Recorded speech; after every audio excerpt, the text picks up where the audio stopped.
Hello, everybody. Tracy, Mrs. JDog Flanagan with you here today. I'm the co-founder and senior vice president at JDog Brands.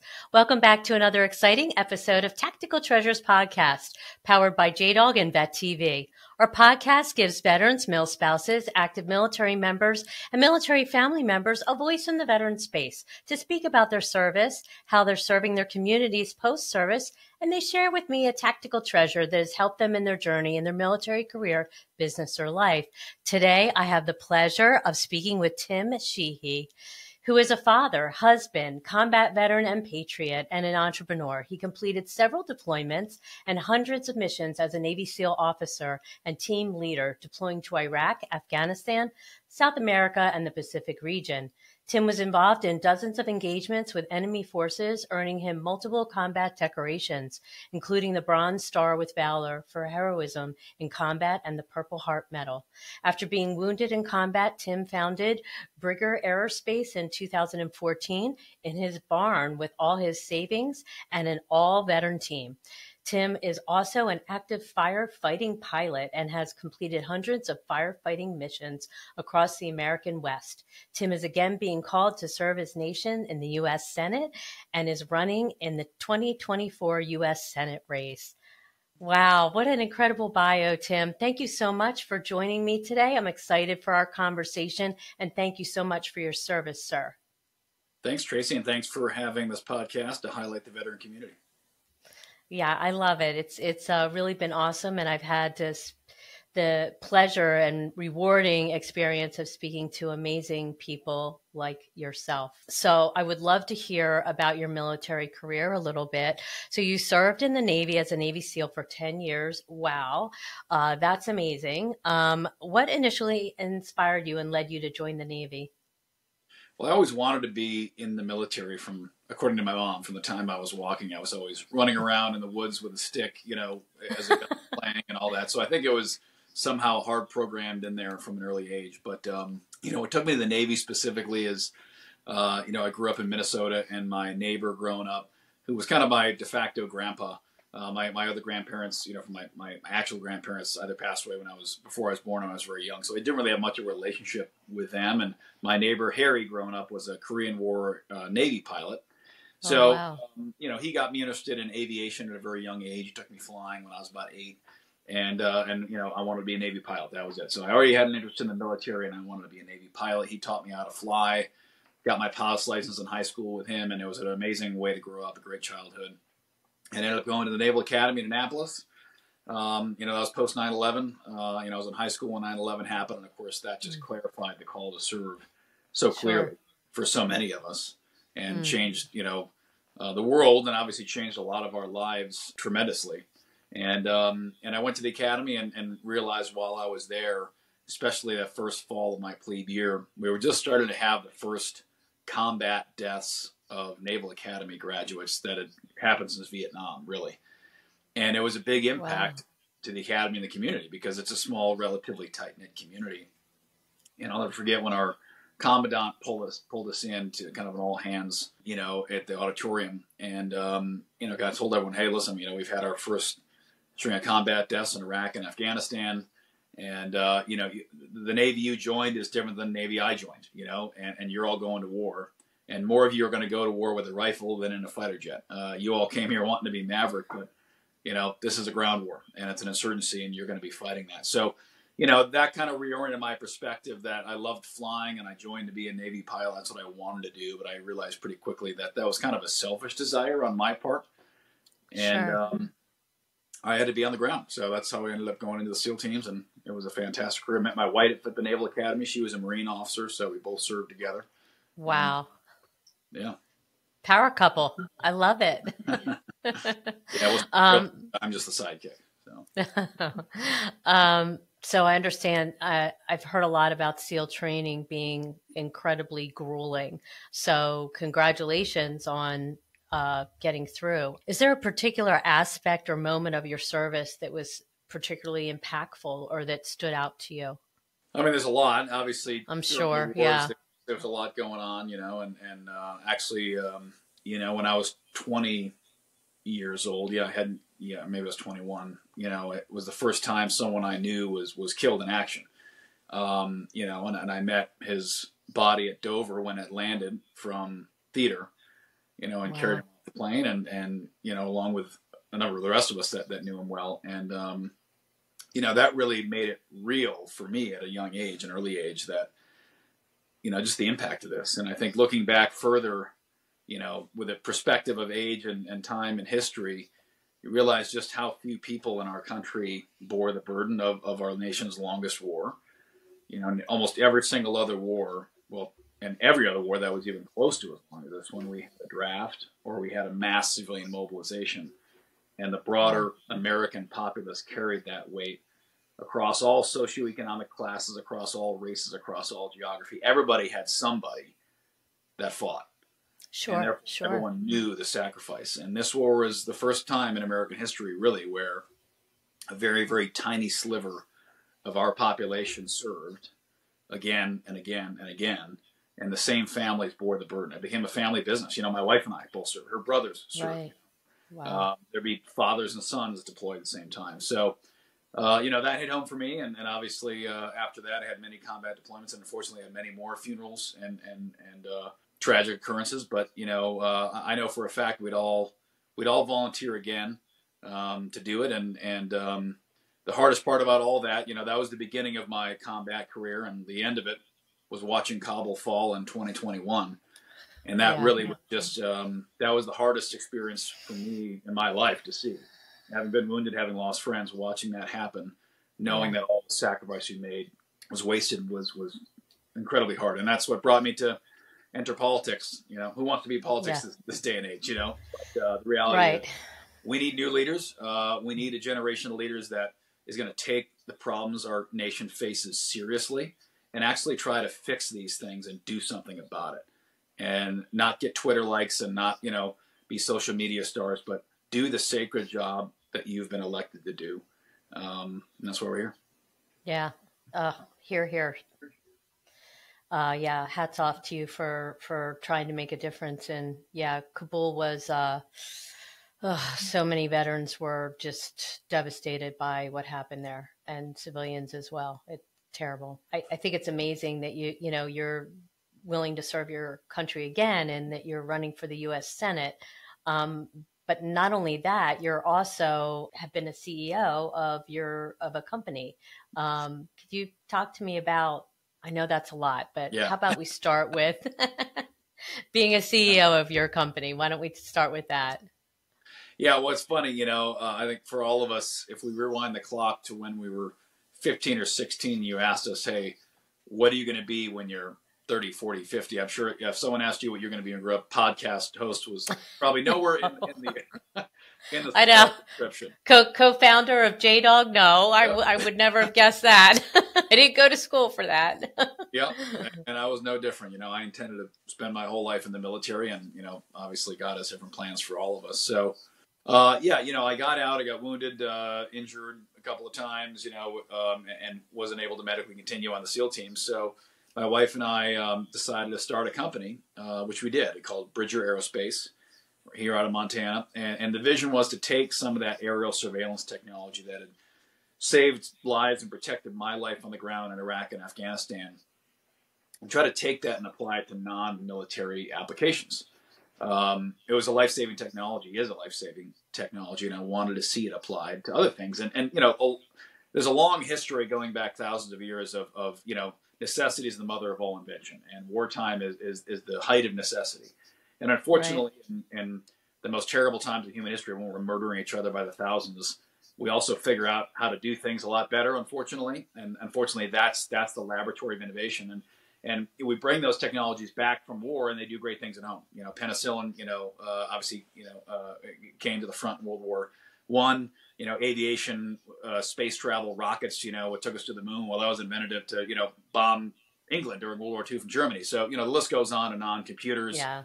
I saw that technology had great potential outside of combat, so I started my company. And the hope was someday we'd have, 8 or 9 employees, and we'd be able to raise our family and do what we had to do. But luckily, I'm very proud to say we've created hundreds of jobs over the past 9 years. Started from scratch with an all-veteran founding team. with my brother, who had some business experience. He's older than I am when I got out, and I kind of said, hey, I'm not going to let you screw up too bad. Let me give you some mentorship here, and my dad as well.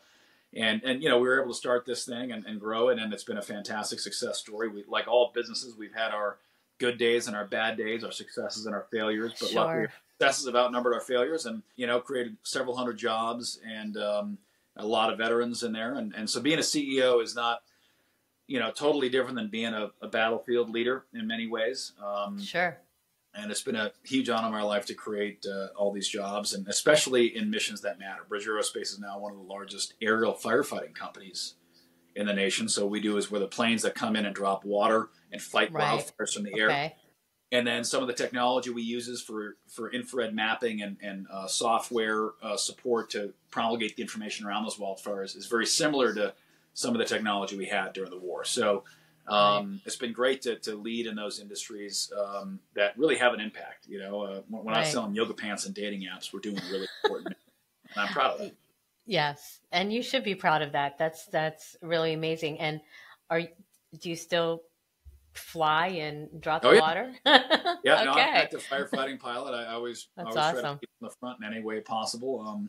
It's important to me if I'm leading an organization that the folks understand that not only do I understand the mission, but I will take the same risks as they take, whether it's on a battlefield in Afghanistan or fighting a wildfire in California.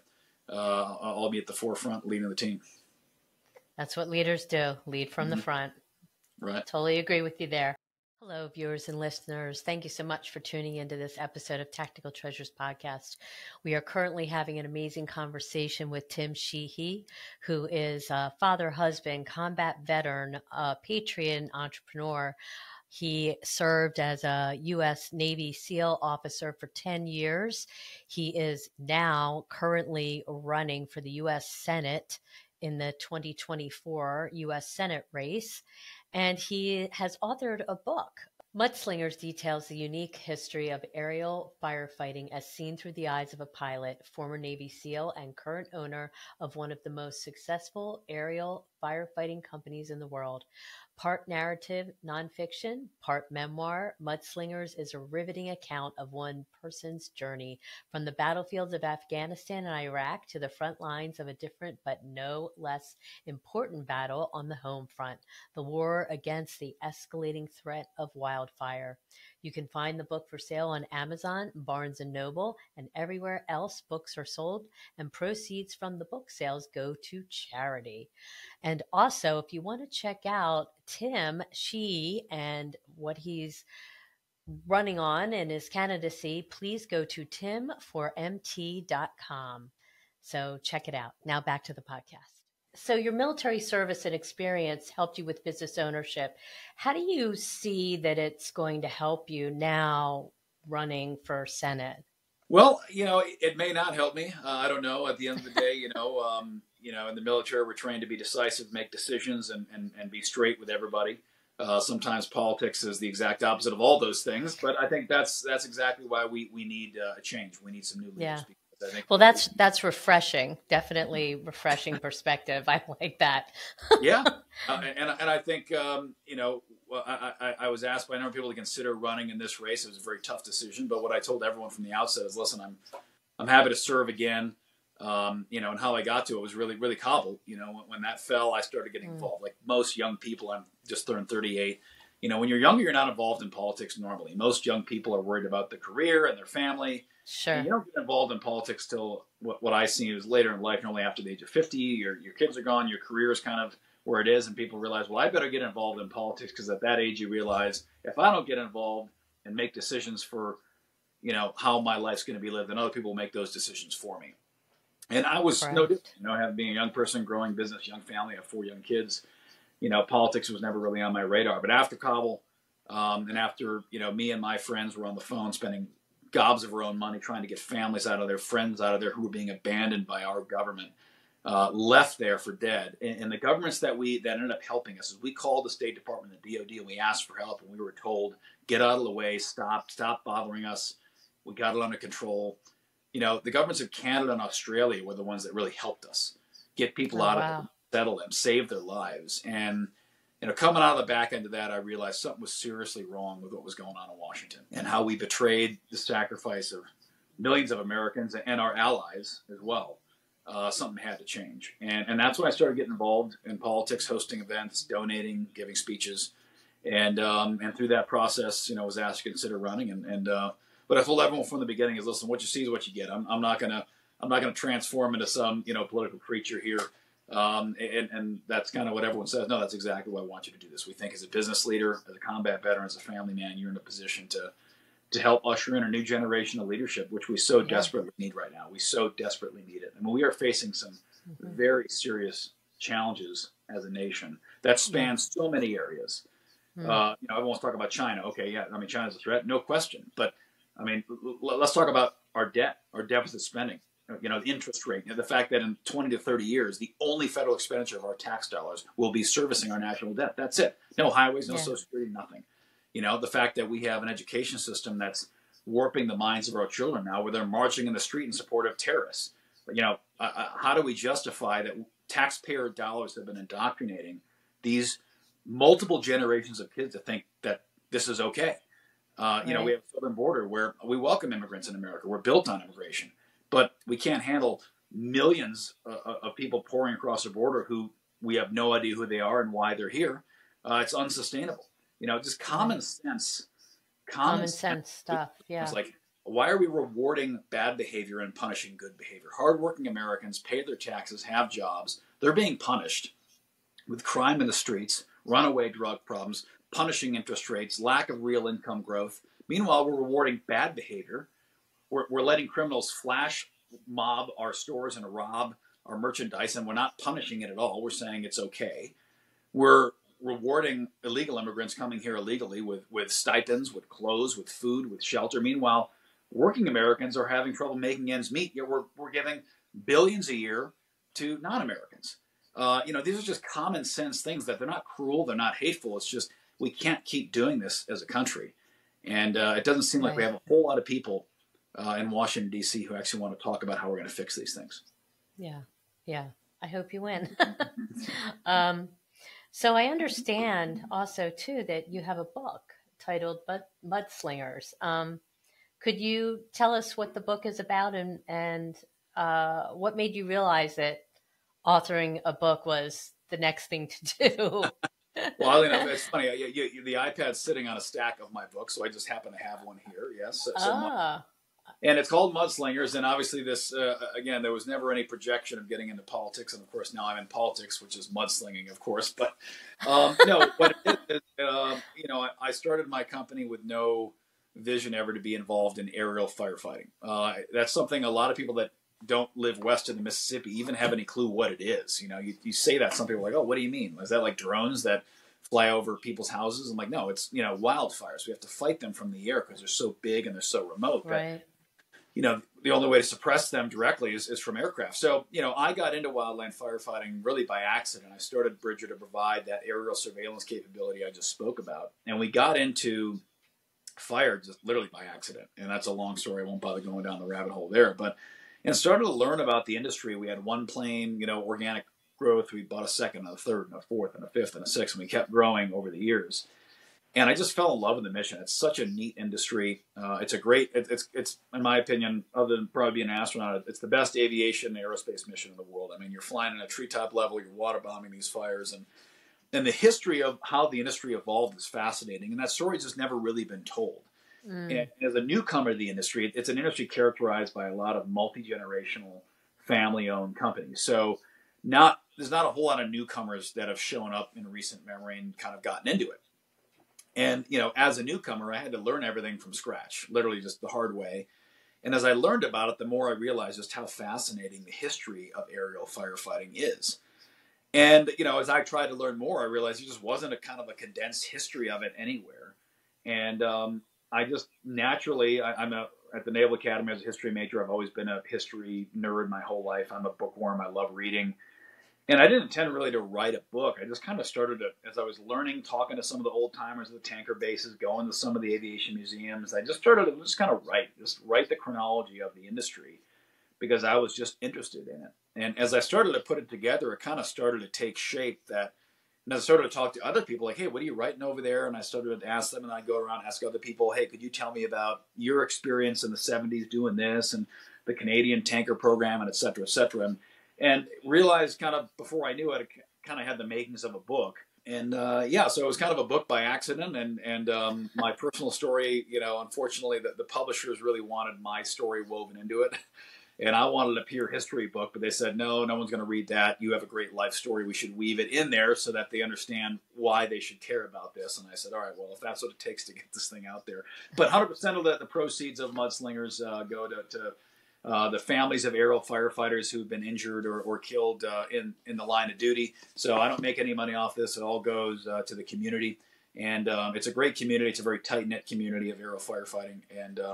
And the title Mudslingers, it's a bit of a play on words. So the retardant tankers, if you see the picture of them, they drop the red retardant. When they fly by, they drop the red retardant under the plane. Right. Yeah. And that's historically referred to as mud because it's really thick. It used to be borate-based, like fertilizer solution. Now it's a more advanced chemistry there. But at the time, and people would refer to it as mud. They're dropping mud. They're slinging mud over there. They're spreading mud, whatever it is.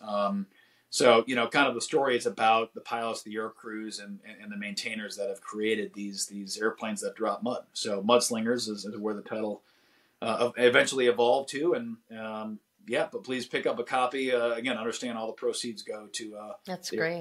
community. And where can people purchase the book if they're interested? It goes for open distribution here first week of December, so you can buy it on Amazon or Barnes & Noble. Yeah, it's available on all those conduits. So check it out, please, and enjoy the read. Yeah. Oh, wow. That's awesome. I think I'm going to have to get myself a copy. All right. I'll sign it for that sounds, that's great. That sounds awesome. So let's dive into your tactical treasure. What would you like to share with us today? Really it's family. I have a unique perspective on family. And my experience on the battlefield with it, given my wife was a combat veteran too. And, wow. There's those times in war when, you come very close to your comrades on the battlefield. You love them like brothers, like family. But when you come home, unfortunately, everyone goes on with their life. It's amazing how fast those bonds, they don't disappear. They're still there, but right. They recede. They recede and they disappear. And it can be very, very hard to keep those bonds strong. And for me, my family became a key part of my reintegration, for lack of a better term, my wife and my kids. Mm-hmm. And, my kids made my quote unquote homecoming, which homecoming's a long period. It doesn't mean the day you come home. It means the years it takes. You may only be in combat for a couple of months, but it can take years to reorient yourself after that. Sure. And, my kids and my family were that. That's what brought me home, really. And wow. And I think it's important that people understand that reintegration process for our veterans can take a long time. And they say, man, you're only in the military for 2 years or 5 years or 6 years or 10 years, or you're only deployed for 8 months. And it's like, yeah, maybe that's the case, but when you're deployed in combat for that, I mean, that'll change you quickly. And unfortunately, because of what I mentioned earlier, the very small sliver of society that understands what we went through. There are all these charities and nonprofits out there, and I respect all of them and what they're trying to do and wish them all well. But the reality is so many of them are missing the mark that, we don't need free stuff. We don't need handouts. We don't need charity. We don't need, to be pitied. We need the ability to come home, have a mission, redirect our energies and our life towards something that really is meaningful to us. And have a home when we come back. And I think for me, family was that answer. And thank God I had my wife who also being a combat veteran understood. Right. And sure. We've tried to be each other's rocks through that process. And I'm very honored to say she still decides to hang out with me every day. So that's great.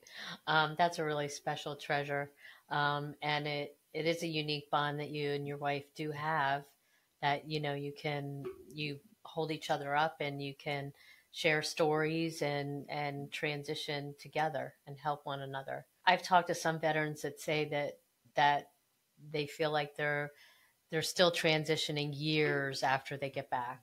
Not that they're going through tough times, but they're still just trying to find their place and figure out where they fit and the direction where they're going, So, do you have any fellow, like for your fellow veterans, do you have any words of wisdom or advice for those who might be struggling with life or just trying to find, service at home post, Mm-hmm. their military service?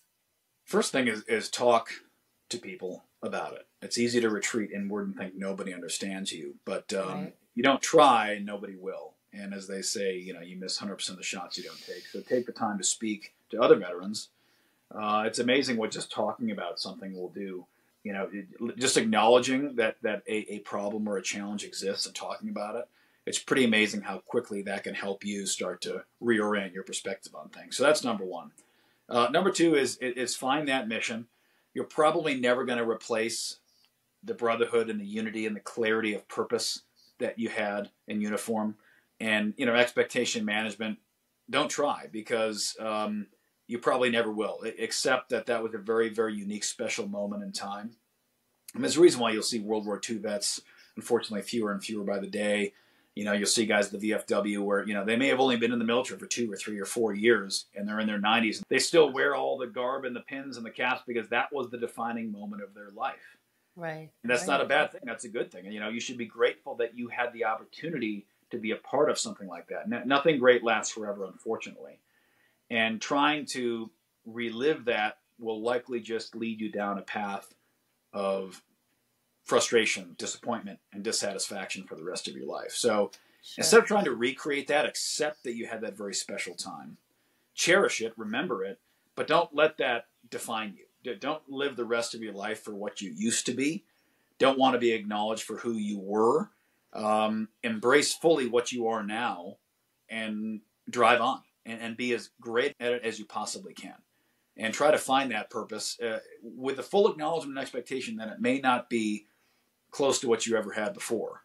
But that's fine. There's nothing wrong with that. It's kind of like the high school quarterback who is the state champ who comes back every year, still hangs around high school. It's like, hey, man, yeah, we all graduated 10 years ago, man. Nobody cares. Like, that was cool then. Right. We're proud of you, but move on. And I think, unfortunately, so many veterans are they are rightfully proud of it, but then they have a really hard time moving on from it. And I totally understand why. It's really hard to move on from such an amazing time in life, but you have to. You have to. And try to do so with the recognition that was an amazing time. Don't throw it away. Don't forget it. That's part of who you are, but you still have a lot of runway left in your life. And I can guarantee your friends that didn't come home like mine did, the last thing they'd want is me sitting around talking about old memories every single day. They'd say, hey, drive on, dude. Like, build a great life for yourself. And, don't forget me, but I want to see you go forward and do great things tomorrow, not talk about yesterday. Yeah. That's great advice. I love it. Thank you so much for sharing that. So where can people find and connect with you, and how can they support your Senate run, and just get more information about your book? And well, the book has a website, Mudslingers. You can use mudslingersbook.com. It's also, again, Amazon and Barnes & Noble. Again, 100% of the proceeds go to firefighters and their families who've been affected in the wildland fire community. So please check that out, and hopefully you'll enjoy the story. It is a fun story, and you'll learn a lot, too, about the brave men and women who protect us every day in the American West. Regarding the campaign, timformt.com, timformt.com. I'm running in the state of Montana. That's why it's timformt.com. And learn about me, my candidacy, and why this race matters. A lot of folks, of course, are focused on the presidential race here in 2024, as they should be. But the reality is, the U.S. Senate's going to be up for control this cycle, which is not always the case. Yeah. We have an opportunity as common sense Americans and as veterans to say, listen, we are tired of the dysfunction in D.C. I don't care what party you are, Republican, Democrat. We can all say there's something wrong coming out of our national capital. And we as Americans are not being served by a government that is supposed to be of the people, by the people, for the people. It sure doesn't seem like that's happening right now. And we need a new generation of leaders on both sides of the aisle that are willing to go to D.C., truly put the country first, the interests of our people first, and make sure that our country is going to look better in 4 years, 6 years, 10 years, 30 years than it does today. In the trajectory we're on now, that's not going to happen. So learn more about our race, timformt.com. Learn why we're a common sense campaign that, yes, I'm a conservative. Yes, I'm a strong conservative running as a Republican. the bottom line of all this is we need common sense leaders who understand servant leadership that want to help chart a positive path forward for this country. And hopefully you'll find that in all of our media appearances. You can check out our social media on all the different avenues, Twitter, X, Facebook, Instagram, all that stuff. And hopefully learn more and support us because, again, regardless of what your political or party affiliation is, we have some serious challenges as a nation, and it's going to take some serious people to solve them. Correct. I agree with you wholeheartedly. That's awesome. I love it. Okay, folks, you heard it here. TimForMT.com. Check it out. And I look forward to your book coming out this Friday on Amazon and Barnes & Noble. And yeah, we'll definitely have to check that out. I'm excited. Thank you so much for joining us and coming on and telling your story. It was amazing to speak with you, sir. Thank you so much. And good luck in 2024. Thanks for doing this podcast. It means a lot to us veterans. I appreciate it. Thank you, Tracy. Thank you. Hello, viewers and listeners. Thank you so much for tuning into this episode of Tactical Treasures Podcast. We've just finished up an amazing conversation with Tim Sheehy, who is a father, husband, combat veteran, patriot, and an entrepreneur. He also served for 10 years as a Navy SEAL officer, deploying to Iraq, Afghanistan, South America, and the Pacific region. He is now the author of Mudslingers, a book which details the unique history of aerial firefighting as seen through the eyes of a pilot, former Navy SEAL, and current owner of one of the most successful area firefighting companies in the world. Part narrative nonfiction, part memoir, Mudslingers is a riveting account of one's person's journey from the battlefields of Afghanistan and Iraq to the front lines of a different but no less important battle on the home front, the war against the escalating threat of wildfire. You can find the book for sale on Amazon, Barnes & Noble, and everywhere else books are sold, and proceeds from the books sales go directly to charity. Tim Sheehy is also running for the U.S. Senate 2024 for the state of Montana. So if you want to check out his candidacy and all the policies that he stands for, please go to timformt.com and check it out. Thanks for joining us on this podcast. And don't forget, you can find Tactical Treasures podcast on all your favorite podcast platforms, as well as Vet TV. We are now airing on Reese Across America radios on Thursdays at 7 p.m. Eastern. And if you miss it, please check out the encore Saturday at 1 p.m. Eastern. You can also find Reese Across America radio on the iHeartRadio app, the Odyssey app, and the TuneIn app. Thanks for joining us, and we'll see you again on another podcast soon. Take care. Bye-bye now.